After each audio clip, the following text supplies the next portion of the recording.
Operation devil হান্টে গাজীপুরে আটক ৮৫। শয়তান শেষ না হওয়া পর্যন্ত অভিযান, জানালেন স্বরাষ্ট্র উপদেষ্টা। সরকারের নজরে জামিনমুক্ত অপরাধীরাও। ফ্যাসিস্ট সরকারের নতজানু পররাষ্ট্রনীতির কারণে আলোর মুখ দেখেনি তিস্তা চুক্তি, মন্তব্য আসিফ মাহমুদের। ভাঙন রোধে নেওয়া হচ্ছে ব্যবস্থা, জানালেন পরিবেশ উপদেষ্টা। বহুত আন্দোলন করছি, পানির সমস্যা কিন্তু আমরা সমাধান করতে পারি না। 200-250 ফুট নিচে গেছে টিউবওয়েল, কিন্তু আমরা পানি পাইতেছি না। সিলেটে সুপেয় পানির সংকট, ঘন্টার পর ঘন্টা লাইনে দাঁড়িয়ে সংগ্রহ, বিল দিয়েও সেবা না পাওয়ার অভিযোগ। 3 বছরে ওয়াসা কার্যক্রম শুরু না করায় ক্ষোভ। এবং ময়মনসিংহে নদ নদীতে বালু উত্তোলনের মহোৎসব, ভাঙছে তীর, হুমকিতে বসত ভিটা জমি। সব জেনেও নির্বিকার প্রশাসন, অভিযোগ স্থানীয়দের।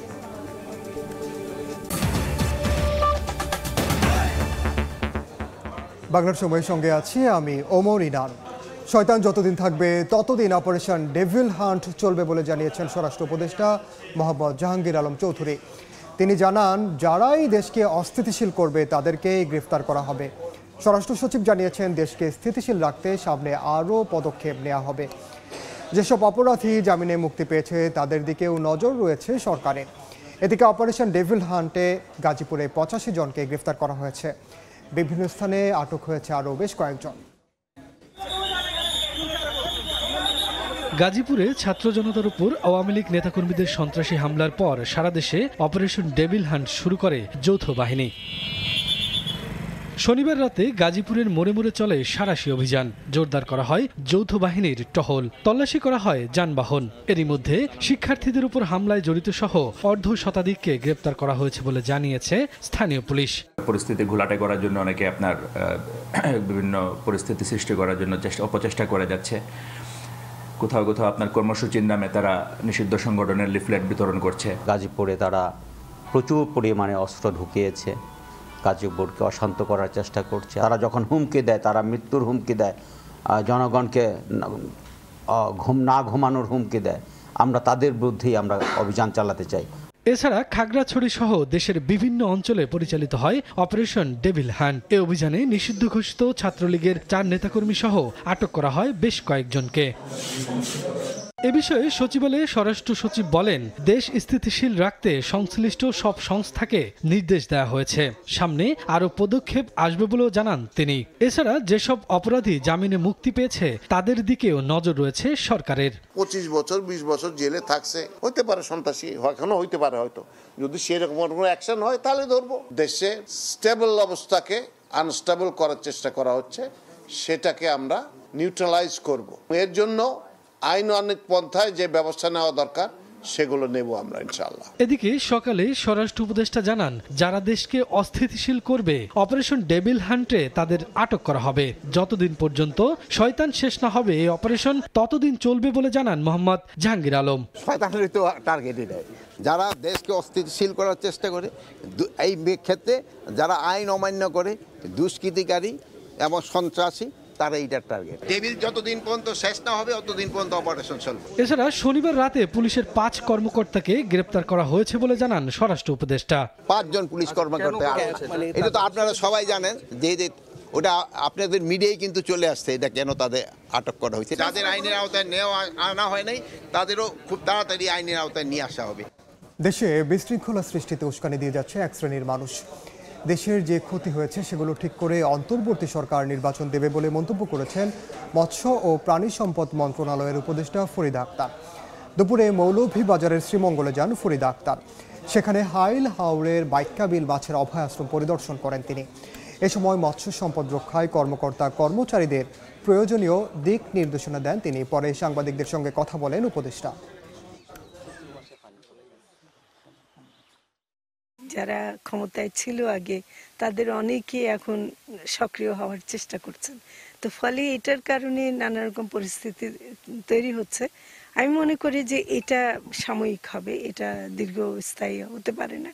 কারণ এখন অলরেডি আইন শৃঙ্খলা রক্ষাকারী বাহিনী আরেকটু সক্রিয় হয়েছে, বিশেষ করে গাজীপুরের ঘটনার পরে।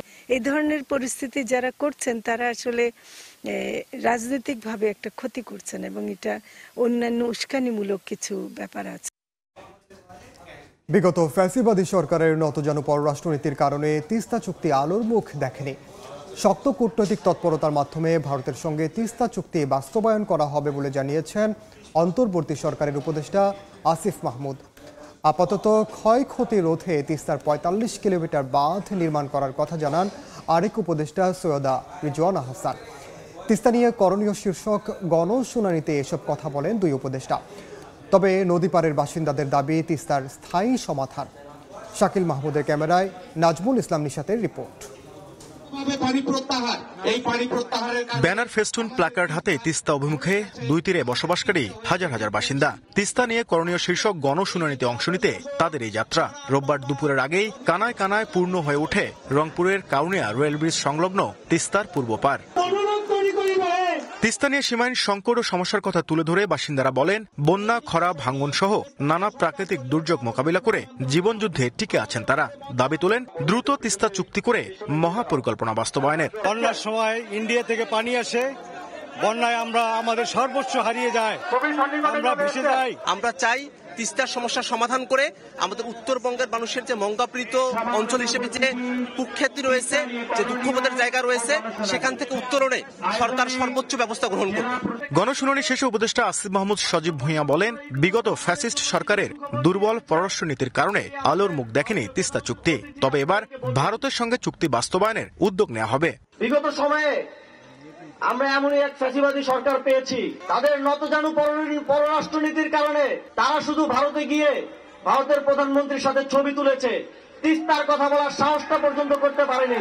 অন্তর্বর্তীকালীন সরকার তার গঠনের পর থেকেই পররাষ্ট্রনীতির ক্ষেত্রে শিরদাঁড়া উঁচু করে দাঁড়িয়েছে এবং তিস্তার চুক্তি বাস্তবায়নে এই অঞ্চলের মানুষের পানির ন্যায্য হিস্সা আদায়ে অন্তর্বর্তীকালীন সরকার মাথা উঁচু করে ভারতের সাথে নেগোশিয়েট করবে এবং প্রয়োজনে আন্তর্জাতিক পানি আইনের ভিত্তিতে আমরা কূটনৈতিক চাপ সৃষ্টি করব যেন ভারত বাধ্য হয় এই চুক্তি স্বাক্ষর করতে। উপদেষ্টা সৈয়দা রিজওয়ানা হাসান বলেন, আপাতত তিস্তার ৪৫ কিলোমিটার এলাকা ভাঙন রোধে ব্যবস্থা নেওয়া হচ্ছে।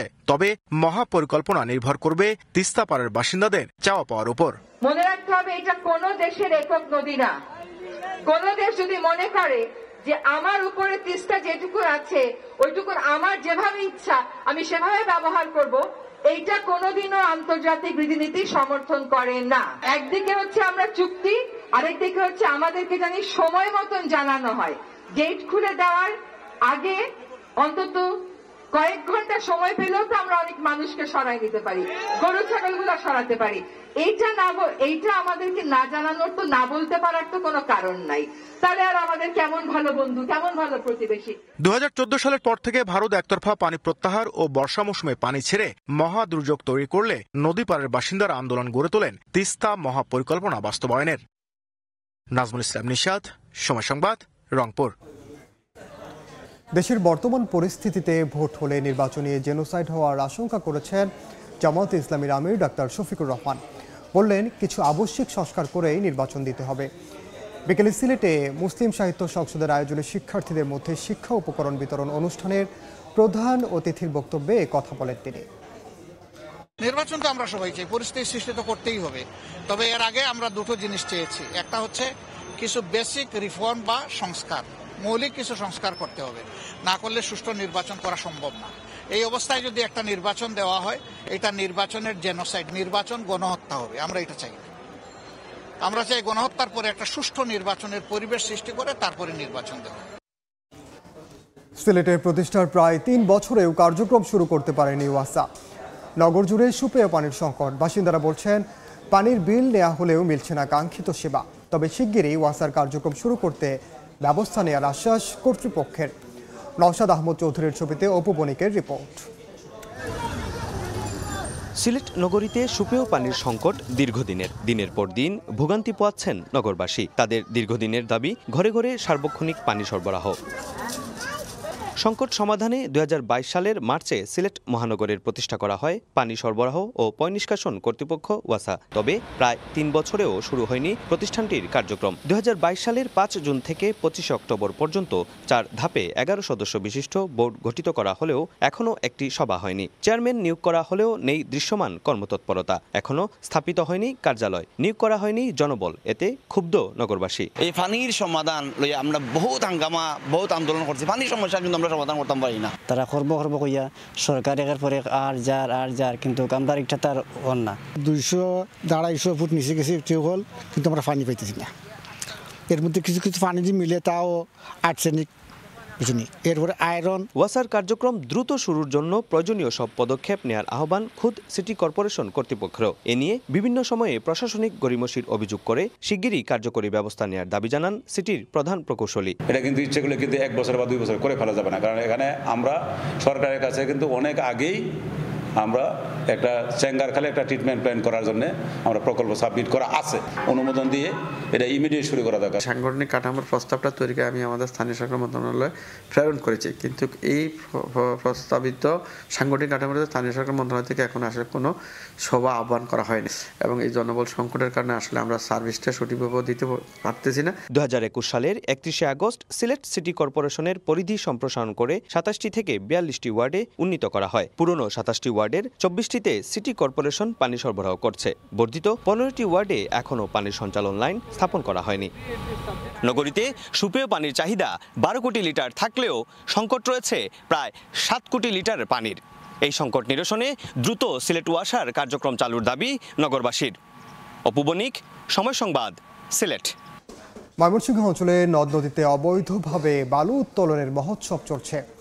এতে ভাঙছে তীর, ক্ষতিগ্রস্ত হচ্ছে মানুষের বসতভিটা ও ফসলি জমি।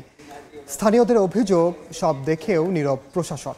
এমনকি অভিযোগ দিয়েও মিলছে না প্রতিকার। ওবায়দুল হকের রিপোর্ট। বালু উত্তোলনের এই কর্মযজ্ঞ ময়মনসিংহের কিসমত এলাকায়, তবে সবই হচ্ছে অবৈধভাবে ড্রেজার দিয়ে। ব্রহ্মপুত্র নদে দিনের বেলায় প্রকাশ্যে ড্রেজার বসিয়ে এভাবেই উত্তোলন করা হচ্ছে বালু। স্থানীয়দের অভিযোগ, দিনের পর দিন এভাবে বালু উত্তোলনের মহোৎসব চললেও নীরব প্রশাসন। নগরীর পুলিশ লাইন থেকে ঘুন্টি কিসমত হয়ে সদরের তারাগাই, কল্যাণপুর, বেগুনবাড়ি ঘাট পর্যন্ত ব্রহ্মপুত্র নদে শতাধিক ড্রেজার বসিয়ে তোলা হচ্ছে বালু। আবার রাস্তার পাশেই বালু রেখে চলছে বেচাকেনা, আর এই সবই চলছে প্রশাসনের নাকের ডগায়। বালু কাটতে নিয়ে আমার বাড়ি ঘর সব গাঙ্গ পরে যেতেছে। ও সুগ্রস্ত ফোলা মানে ছাড়তেছে না তোলার জন্য, 1 নম্বর হচ্ছে এইটা। স্কুল কলেজের মানুষ দাইতে পালা সেই দিক দিয়ে ঘুরে যায়। বালু ড্রেজার দিয়ে ধান খেতে পানি দেয়। হ্যাঁ, যদি পানি না দিতাম এই ধান খেত 200-300 একর এই ক্ষেতগুলো নষ্ট হয়ে যাবে। একই চিত্র ময়মনসিংহ বিভাগের অন্য জেলাগুলোতেও। অবৈধ বালু উত্তোলনে ক্ষতবিক্ষত হচ্ছে শেরপুর ও জামালপুরের সবকটি নদী। লাল মোটা বালুর চাহিদা থাকায় রাতের আধারে তোলা এসব বালু চলে যাচ্ছে দেশের বিভিন্ন প্রান্তে। নদীটা ক্ষতির মুখে হয়ে পড়তেছে এই বালু তোলার কারণে। প্রতি রাতেই তো এখান থেকে মোটামুটি 100-200 টাক বালু আর কি উত্তোলন হয়। অবৈধভাবে বালু উত্তোলন করার কারণে ব্রিজের তল থেকে আমাদের ব্রিজ হুমকির মুখে পড়ে গেছে। প্রশাসন যদি শক্তিশালীভাবে ব্যবস্থা নেয় তাহলে অবশ্যই প্রতিরোধ করা সম্ভব। যদিও প্রশাসনের দাবি, অবৈধ ড্রেজার জব্দ সহ বালু উত্তোলনকারীদের ধরতে নিয়মিত চলছে অভিযান। 250 একর ভূমির উপর আমাদের বৈধ বালু মহল পরিচালিত হচ্ছে। এর বাইরেও যদি কেউ অবৈধভাবে বালু তোলে, আমরা তাৎক্ষণিকভাবে মোবাইল কোর্ট পরিচালনা করি। ইতিমধ্যে অনেকগুলো জায়গায় আমরা ওই ড্রেজারগুলো, অবৈধ ড্রেজারগুলো আমরা জব্দ করেছি। অভিযান অব্যাহত থাকবে। একই সঙ্গে এই অভিযান, এই অবৈধ বালু উত্তোলন বন্ধে আমি শেরপুরের সকল সেক্টরের লোকজন সহযোগিতা কামনা করি। প্রশাসনের তথ্য মতে গত 1 মাসে অবৈধ বালু উত্তোলনের কারণে ময়মনসিংহে 3 লাখ, জামালপুরে 5 লাখ টাকা ও শেরপুরে 14 জনকে সাজাসহ 8,75,500 টাকা জরিমানা আদায় করা হয়। ওবায়দুল হক, সময় সংবাদ, ময়মনসিংহ। বাংলার সময় আরও থাকছে। বন্যার ক্ষতি কাটিয়ে নিতে আমনে নতুন স্বপ্ন বুনছেন কৃষক। ময়মনসিংহে বড় আবাদে চলছে ঘুরে দাঁড়ানোর চেষ্টা। সারের বাড়তি দাম নিয়ে ও মজুরি নিয়ে দুশ্চিন্তা। হবিগঞ্জের বানিয়াচং নাগুড়া ফার্ম ধান গবেষণা ইনস্টিটিউটের অব্যবহৃত জমিতে কৃষি বিশ্ববিদ্যালয় স্থাপনের দাবিতে মানববন্ধন করেছে এলাকাবাসী। বিকেলে ধান গবেষণা ইনস্টিটিউটের সামনের সড়কে মানববন্ধন করা হয়। এতে বিভিন্ন শিক্ষা প্রতিষ্ঠানের শিক্ষার্থী সহ এলাকাবাসী অংশ নেন। এ সময় বক্তারা বলেন, নাগুরা ফার্মে 300 একর জমি পতিত রয়েছে। এ স্থানে বিশ্ববিদ্যালয় স্থাপন করা হলে সরকারের শত কোটি টাকা রাজস্ব সাশ্রয় হবে। বানিয়াচং নাগুরা ফার্ম ধান গবেষণা ইনস্টিটিউটের অব্যবহৃত জমিতে কৃষি বিশ্ববিদ্যালয় স্থাপনের দাবি জানান এলাকাবাসী। জয়পুরহাটে 19টি হিমাগারের আলু সংরক্ষণে ভাড়া বৃদ্ধির প্রতিবাদে মানববন্ধন হয়েছে। সকালে শহরের পাঁচুর মোড় 0 পয়েন্টে কর্মসূচি করেন কৃষক দলের নেতাকর্মীরা। তাদের অভিযোগ, এমনিতেই আলুর দাম কম, এর ওপর হিমাগারের ভাড়া অযৌক্তিকভাবে বাড়িয়ে কৃষকদের সংকটে ফেলা হয়েছে। এতে লোকসানের মুখে আলু চাষিরা, তাই ভাড়া বৃদ্ধির ঘোষণা প্রত্যাহারের দাবি জানান তারা। গেল আমন মৌসুমে আকস্মিক বন্যায় ব্যাপক ক্ষতির মুখে পড়েন ময়মনসিংহের সীমান্তবর্তী হালুয়াঘাট ও ধোবাউড়া উপজেলার কৃষকরা। পানিতে তলিয়ে নষ্ট হয় ফসলি জমি, সবজির ক্ষেত। ক্ষতি পুষিয়ে নিতে এবার বড় আবাদ ঘিরে স্বপ্ন বুনছেন চাষিরা। তবে সারের বাড়তি দাম আর শ্রমিকের অতিরিক্ত মজুরি দুশ্চিন্তায় ফেলেছে তাদের। প্রণোদনা সহ মাঠ পর্যায়ে নানা পরামর্শ দেওয়ার দাবি কৃষি বিভাগের। হোসেন আলীর তোলা ছবিতে ওবায়দুল হকের রিপোর্ট। ময়মনসিংহের ধোবাউড়ার জয়পুর গ্রামের কৃষক খুরশেদ আলী কয়েক মাস আগের বন্যায় ক্ষতিগ্রস্ত হয় তার আমন ধানের পুরো ফসল। এবার বোরো মৌসুমে সেই ক্ষতি পুষিয়ে নিতে বোরো আবাদ করছেন তিনি। বোরোটায় আমরা রইল একটা স্বপ্ন, দিয়ে আমরা ঠিক মতন ফল টল ফলাইয়া নিতে পারি, তো হইলে আমরা ফুলান লই আমরা চলতে ফেলতে পারবো। শুধু খুরশেদ আলী নয়, বন্যায় ব্যাপক ক্ষতির মুখে পড়া জেলার হালুয়াঘাট এবং ধোবাউড়া উপজেলার কৃষকরা নতুন উদ্যমে ঘুরে দাঁড়াতে সংগ্রাম করছেন। তবে কৃষি উপকরণের দাম বৃদ্ধি ও শ্রমিকের অতিরিক্ত মজুরি বাড়ায় দুশ্চিন্তার ভাঁজ তাদের কপালে। সরকার থেকে আমরা কোনো সহযোগিতা পাই নাই। এখন বড় করতেছি, এটাও ঋণ দেনার উপরে করতেছি। তবে কৃষি বিভাগের দাবি, বন্যার ক্ষয়ক্ষতি পুষিয়ে নিতে সাধ্য মতো কৃষকদের প্রণোদনা সহ মাঠ পর্যায়ে নানা পরামর্শ দেয়া হচ্ছে।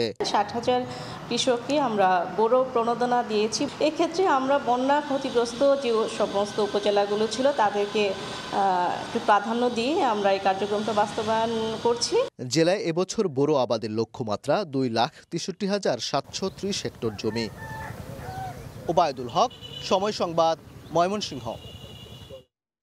বাংলার সময়ের শীর্ষ সংবাদগুলো জানিয়ে দিচ্ছি আরেকবার। অপারেশন ডেভিল হান্টে গাজীপুরে আটক 85, শয়তান শেষ না হওয়া পর্যন্ত অভিযান জানালেন স্বরাষ্ট্র উপদেষ্টা। সরকারের নজরে জামিনমুক্ত অপরাধীরাও। ফ্যাসিস্ট সরকারের নতজানু পররাষ্ট্রনীতির কারণে আলোর মুখ দেখেনি তিস্তা চুক্তি, মন্তব্য আসিফ মাহমুদের। ভাঙন রোধে নেওয়া হচ্ছে ব্যবস্থা, জানালেন পরিবেশ উপদেষ্টা। এই ছিল বাংলার সময়ের সঙ্গে থাকুন সময়ে।